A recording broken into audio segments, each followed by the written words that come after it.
शांति। आज 24 फरवरी 2025 भारत में सोमवार है। Today is 24th February 2025 and it's Monday in Bharat. आज की मुरली का जादुई रहस्य स्वयं को प्रेरणा देने के लिए magical secrets of today's murli for motivating the self. आज की साकार मुरली बाबा कर्म योग के ऊपर कह रहे हैं। भगवत गीता में 4 मार्ग बताए हुए हैं, 4 पर्सनालिटी के अनुसार ऋषि मुनियों ने और आजकल के फिलोसोफर्स ने भी ये 4 प्रकार के लोग स्वीकार किए हैं। मैं इसे अंग्रेजी में कहता हूँ, 3 शब्द तो बहुत फेमस थे, हेड हार्ट एंड हैंड्स। ये तीनों में एच था तो हमने चौथा एच भी जोड़ लिया, वो है हील्स। माना head heart hands and heels, इसका मतलब है दिमाग, दिल, हाथ और पैर। ये 4 पर्सनालिटी है। भगवत गीता में ये 4 मार्ग बताए हुए हैं। दिमाग वालों का ज्ञान योग है, दिल वालों का भक्ति योग है, हाथ वालों का कर्म योग है और संन्यास योग जो है वो छोड़ के चले जाते हैं, पैर दूर कर देते हैं। तो ये चारों ही मार्ग 4 प्रकार के लोगों के लिए बने हुए हैं। ये चारों ही मार्ग की अपनी अपनी सुंदरता है। हम तो ये कहते हैं पब्लिक में कि ब्रह्मा कुमारी इसके राजयोग में ये चारों ही मार्ग समाये हुए हैं। प्रिंसिपल ब्रह्मा कुमारी का मार्ग जो है, जो बाबा ने हमको बताया, जो हमने कल या परसों की मुरली में देखा कि नसीब और प्रारब्ध, नसीब के ऊपर छोड़ देने वाले और प्रारब्ध माना पुरुषार्थ से अपना भाग्य बनाने वाले, तो बाबा ने हमेशा कहा है कि कभी भी कृपा और आशीर्वाद नहीं मांगनी है। कृपा शब्द को भी हमने देखा है। कृपा शब्द माना, कृपा शब्द ही हमको बताता है कर और पा। कृपा माना करो और पाओ, ये कृपा शब्द बताता है। तो बाबा ने भी ये निष्काम कर्मयोग का मार्ग बताया हुआ है। इंसिडेंटली आज का वरदान भी खुशी के साथ है, प्रसन्नता के साथ है और इसका डायरेक्ट कनेक्शन है निस्वार्थ कर्म के साथ में। मनुष्य के दुख का कारण है स्वार्थ होता है। कुछ ना कुछ स्वार्थ जरूर होता है हर एक मनुष्य का।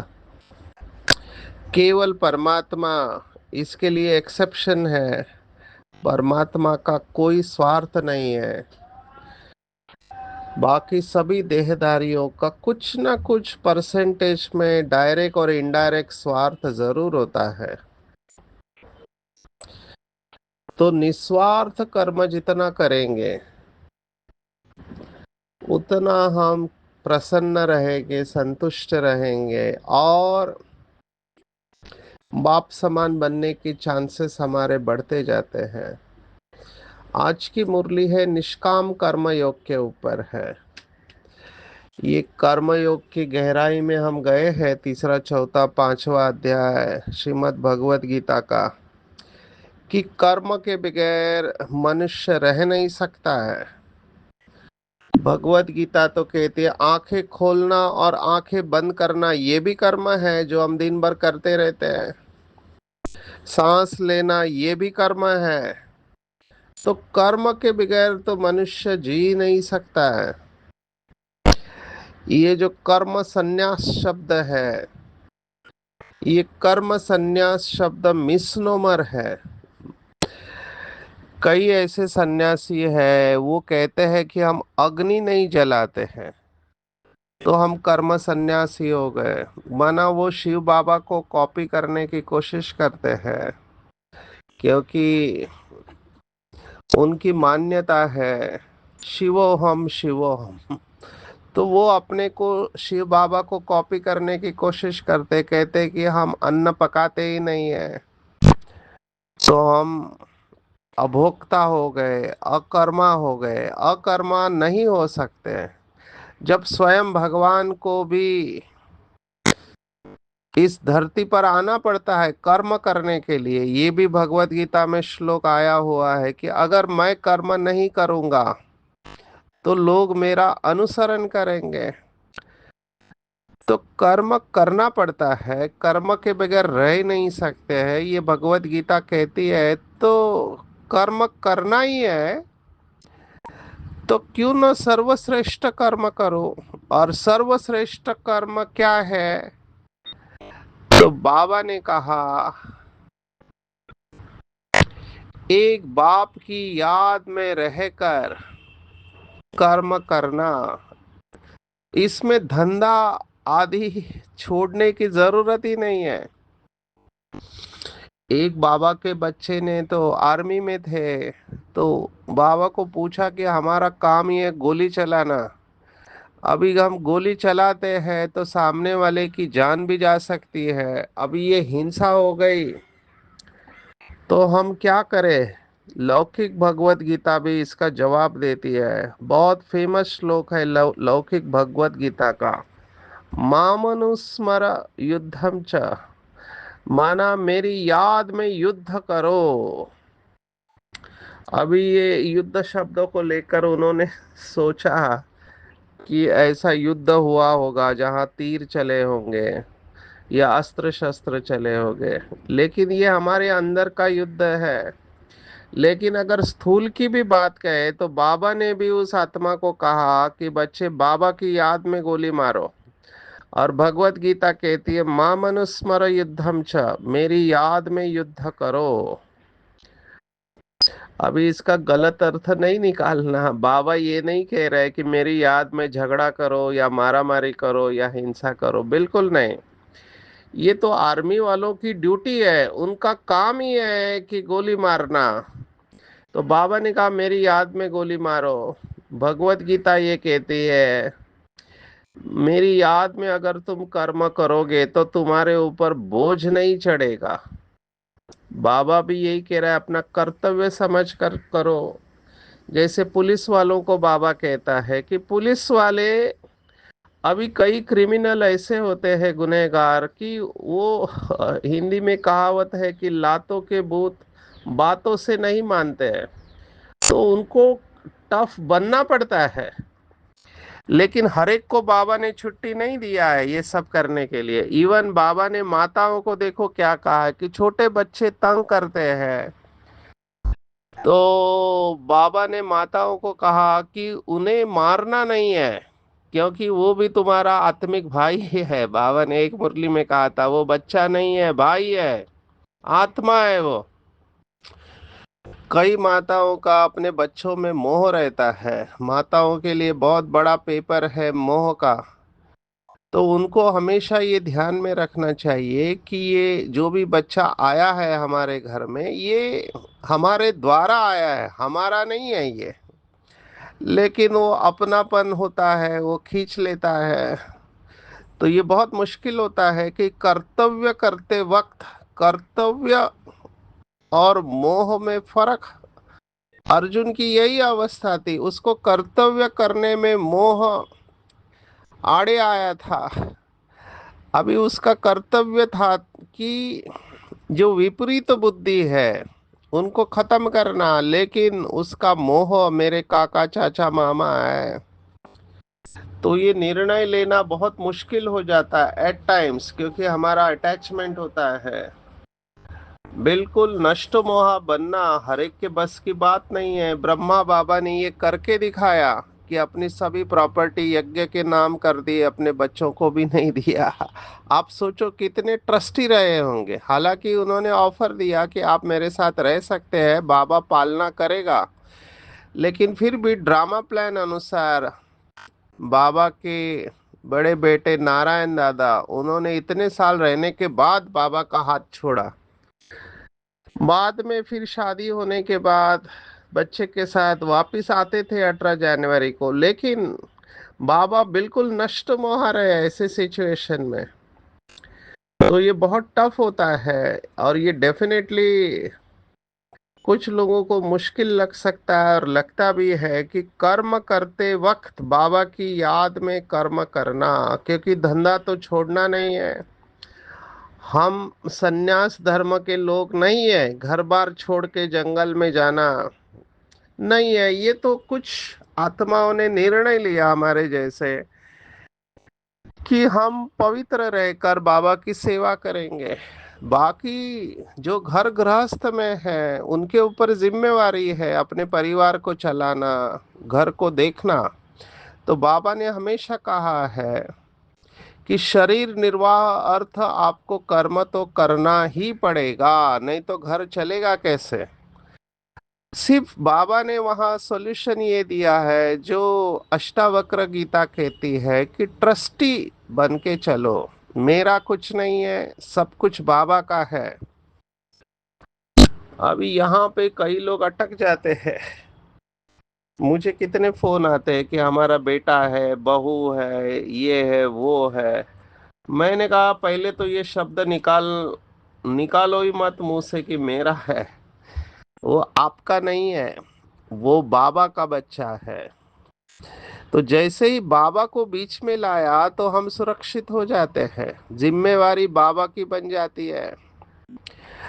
घर भी कभी नहीं कहना चाहिए मेरा घर है, बाबा का घर है। अगर आपके पास साधन है, कार है या टू व्हीलर है, जो भी है बाबा का है। कई लोगों ने तो ये स्टिकर ही लगा दिया है, अपने घर के ऊपर ही स्टिकर है, घर मेरे बाबा का, कार मेरे बाबा की। तो हर समय वो स्मृति रहती है कि मैं ट्रस्टी हूँ। किचन में भी कई लोगों ने लगाया हुआ है कि भंडारा मेरे बाबा का। तो जब आप ये सब कुछ बाबा का सोचते हो तो वहां से डिटैच होना इजी हो जाता है। तो धंधा आदि करते समय ये भी सोचे कि ये धंधा भी बाबा का है, बाबा ने मुझे यहाँ पर रखा हुआ है निमित्त। जैसे देखो हमारी समर्पित भाई बहनें जो सेंटर पर रहते हैं, वो हमेशा ये सोचते हैं कि सेंटर बाबा का है, हम निमित्त है, बाबा ने हमको यहाँ सेवा के लिए रखा हुआ है।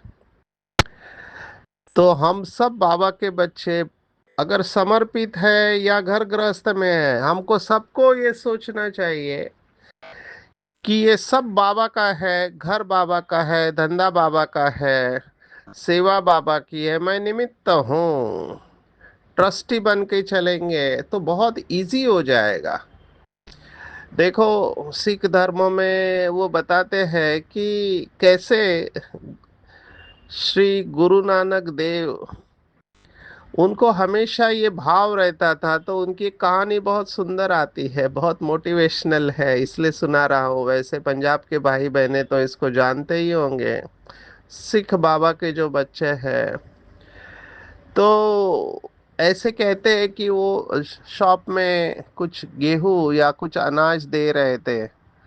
तो उनको देना था कुछ 1 किलो, लेकिन वो नापते गए, 1 2 3 4, और 13 पे आके अटक गए वो। माना 13 के आगे ही नहीं जा रहे वो, जबकि 14 15 16 17 18 किलो होना चाहिए, लेकिन वो 13 13 करके देते जा रहे हैं। तो एक 13 शब्द ने उनको तैर लिया, बस तब से उन्होंने कहा सब कुछ तेरा, मेरा कुछ भी नहीं है। तो ये मेरा और तेरा, ये एक शब्द का फेरा आपको हल्का कर सकते हैं। मेरा माना गृहस्थी और तेरा माना ट्रस्टी, ऐसे बाबा ने एक मुरली में कहा। तो कर्म के बिगैर रहना ही नहीं है, कर्म तो करना ही पड़ेगा। और मेरे हिसाब से करना भी चाहिए, क्योंकि अपने कर्म बंधन हमको खुद को काटने हैं। कर्म करते हुए यही याद रखे कि साकार और आकार को याद नहीं करना चाहिए। बाबा का फेमस कोट है, हथ कार्डे दिल यार्डे। माना हाथों से काम करो और दिल से बाबा को याद करो। ये सब संतों ने किया है। संतों की आप हिस्ट्री पढ़ो तो सभी संतों ने यही काम किया है, हथ कार्डे दिल याद यार्डे। महाराष्ट्र तो संतों की धरनी है। यहाँ पे हर, मैं जब ये संतों का कैरेक्टर स्टडी करता हूँ तो हर फील्ड में संत होके गए। आप देखो, महाराष्ट्र में तो बाल काटने वाला भी संत बन गया, सेना नावी बोलते हैं। अभी बाल काटने का काम देखो, कई लोग उसको छोटा काम समझते हैं, हल्का काम समझते हैं, लेकिन बाल काटते समय उसका चिंतन देखो कैसे है कि बालों में कचरा है, और इतना कचरा बालों में है तो इसको साफ करने में कितना मेहनत लगता है। तो हमारे बुद्धि में भी कितना कचरा चला जाता है। ऐसे सोचते सोचते वो संत बन गया। कोई जूता सिलाने वाला, वो जूता सिलाते सिलाते संत बन गया है। कोई खेती करने वाला, कोई कुम्हार है जो मटके बनाते बनाते, तो कुम्हार है, खेती करने वाला है, बाल काटने वाला है, और जूते सिलाने वाला है। हर एक फील्ड में गृहस्थी है, माना शादी हो चुकी है, वो भी संत बन गई घर का काम करते करते। तो ऐसे महाराष्ट्र में संतों का ऐसा चरित्र वर्णन है कि काम करते समय वो परमात्मा की याद में इतने खो गए कि परमात्मा का दिव्य अनुभव उनको हो गया, और उनकी रचनाएं बहुत प्रसिद्ध है महाराष्ट्र में। तो हमको भी बाबा यही कह रहा है कि बच्चे, धंधा आदि करते भी साकार और आकार को याद नहीं करो, ट्रस्टी बनकर चलो। एक बाप की याद में रहो तो विकर्म विनाश हो। उसमें कोई ये कह नहीं सकता कि फुर्सत नहीं है। एक बहुत बड़ा, मैं तो कहूंगा, बहाना है। ये बहाना, अभी हम शिविर लेते हैं कई बार, तो हम कहते हैं कि आप आके 7 डेज का कोर्स करो, तो जिसको आना नहीं होता है वो कहते हैं कि क्या करें, हमारे पास टाइम ही नहीं है। तो मैं उनको कहता हूँ कि खाना खाने के लिए टाइम निकालते हैं, पानी पीने के लिए टाइम निकालते हैं, नींद के लिए टाइम निकालते हैं। तो क्यों निकालते हैं? क्योंकि उसको ज़रूरत समझते हैं, और मेडिटेशन को ज़रूरत नहीं समझते हैं। हम डॉक्टर्स को हमेशा ये बात कहते हैं, क्योंकि डॉक्टर्स बहुत बिजी रहते हैं, तो दिन रात कमाई करने में लगे रहते हैं पेशेंट। तो कई डॉक्टर्स मैंने ऐसे देखा है, एक उम्र के बाद वो रुकने का, जो कल मैंने कहा था, वो डिसीजन लेते हैं कि मुझे अभी यहाँ रुकना है, बस बहुत हो गया। क्योंकि खुद के लिए टाइम ही नहीं दिया पूरे जीवन भर। तो हम अंग्रेजी में कहते हैं कि self care is a priority not a luxury. माना खुद को समय देना ये बहुत महत्वपूर्ण है। ये लग्जरी नहीं है, ये नेसेसिटी है, ज़रूरत है। तो ये जो कहते हैं कि क्या करूं, टाइम ही नहीं मिला, हम मैनेजमेंट में भी इस बात को स्वीकार नहीं करते हैं। हम बहुत स्ट्रिक्ट रहते हैं मैनेजमेंट में। कंपनी में मुझे याद आ रहा है, हमने मैनेजर को निकाल दिया जिसने कहा कि सॉरी मेरे पास टाइम नहीं था। हमने उसको कहा कि टाइम सबके पास होता है, सिर्फ प्रायोरिटी अलग होती है, माना प्राथमिकताएं अलग होती है।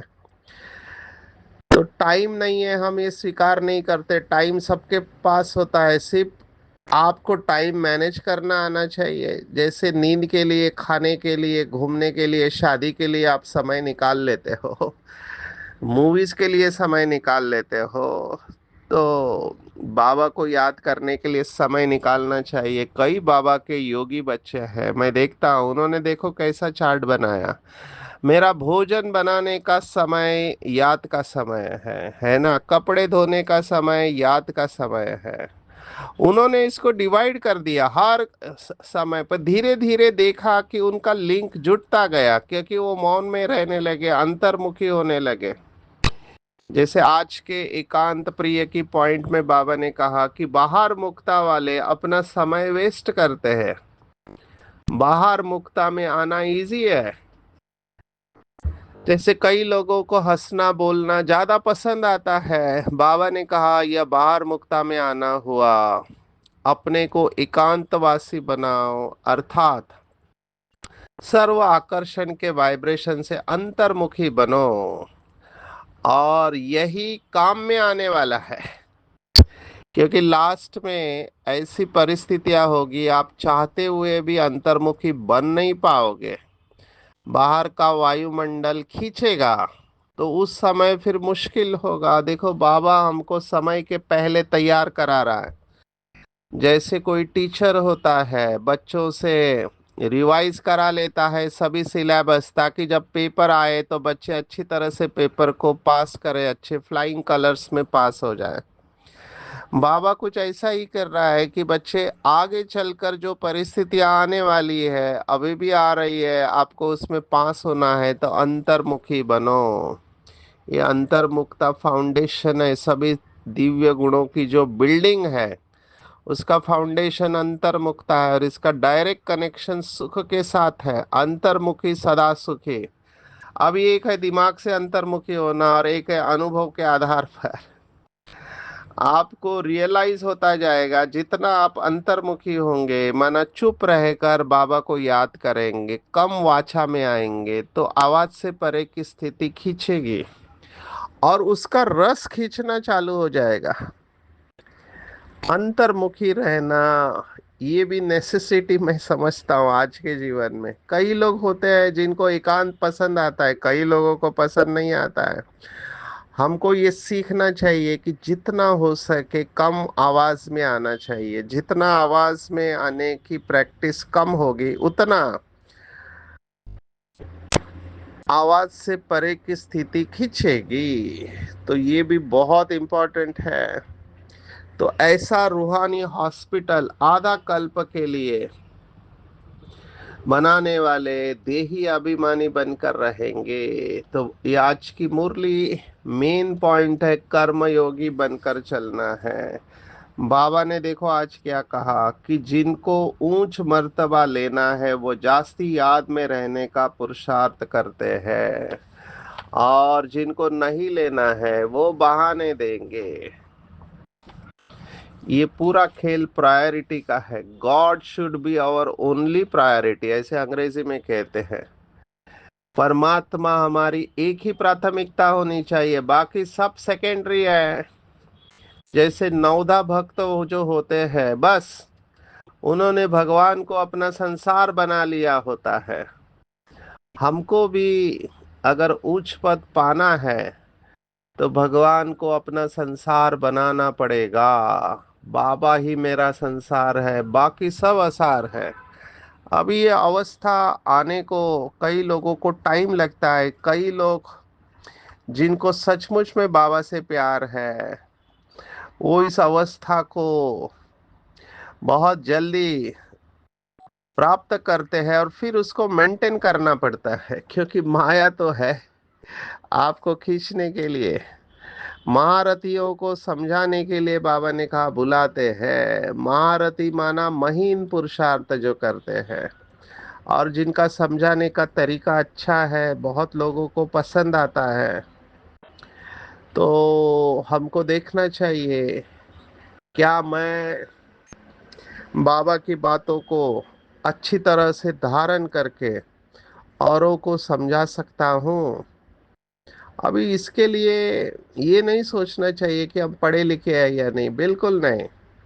मैंने देखा है बहुत सारे बाबा के बच्चे हैं जो दूसरों को समझाने में भले पढ़े लिखे नहीं है लेकिन बहुत अच्छी तरह से समझाते हैं। तो ये दिव्य बुद्धि का कमाल है। देखो लौकिक के हिसाब से हमारी कितनी सारी दादियाँ पढ़ी लिखी नहीं थी ज्यादा, लेकिन समझाने में उनकी बातों का तीर लगता था क्योंकि योग में अच्छा नंबर लिया था। तो हम सब ये कर सकते हैं। आज महाराजा की पॉइंट आई है। महाराजा टाइटल खरीद लेते हैं, बाबा ने कहा ये टाइटल भी खरीद लेते हैं। और तीन महाराजाओं को याद किया, पटियाला का महाराज, जोधपुर और बीकानेर का महाराज। मुझे यहाँ पर एक बात याद आ गई, ये टाइटल क्यों खरीदी करते हैं लोग। बहुत सारे अनुभव मैं आपको सुना सकता हूँ। आजकल कई लोग अवार्ड के लिए पैसे मांगते हैं। मेरे को एक टीचर बहन ने कहा कि एक भाई कह रहा है कि 50,000 रुपए दो तो तुमको ये अवार्ड मिल जाएगा। तो वो बहन मुझे पूछ रहे क्योंकि उनको पता था कि हमको ब्रह्मा कुमारी को गवर्नमेंट की तरफ से इतने सारे अवार्ड मिले हैं। तो मैंने कहा आपको अवार्ड किस लिए चाहिए, बोला बाबा की सेवा। मैंने कहा बाबा की सेवा आप कर नहीं रहे क्या अब, क्योंकि उनकी फाइनेंशियल कंडीशन इतनी अच्छी नहीं थी, तो 50,000 रुपए लेके अवार्ड लेने की क्या जरूरत है, ये तो मांगना हो गया। अवार्ड बिन मांगे मिलना चाहिए, लेकिन कई लोग ऐसे होते हैं स्टेटस के लिए, इज्जत के लिए अवार्ड, फिर उसके लिए पैसा खर्च करते हैं। मुझे याद आ रहा है कि मुझे राष्ट्रपति अवार्ड के लिए रिकमेंड किया था हमारे महाराष्ट्र के मिनिस्टर ने। तो मैं फाइल लेके गया दिल्ली में।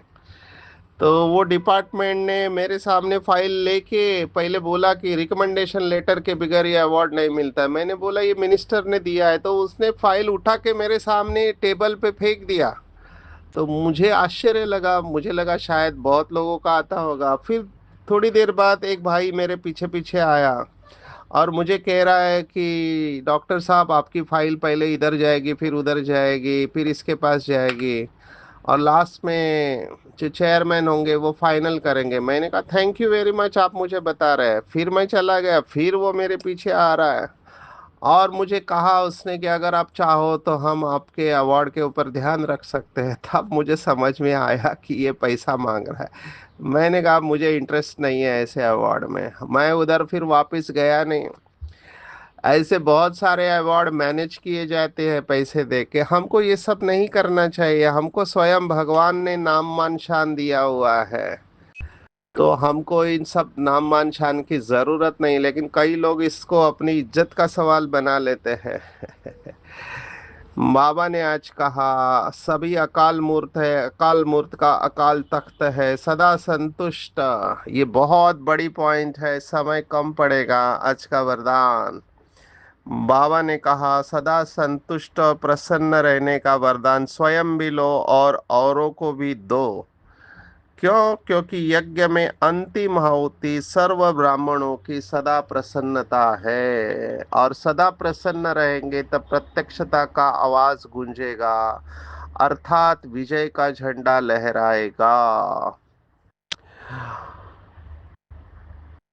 अभी ये प्रसन्नता और प्रशंसा, इन दोनों का कनेक्शन बाबा ने बताया।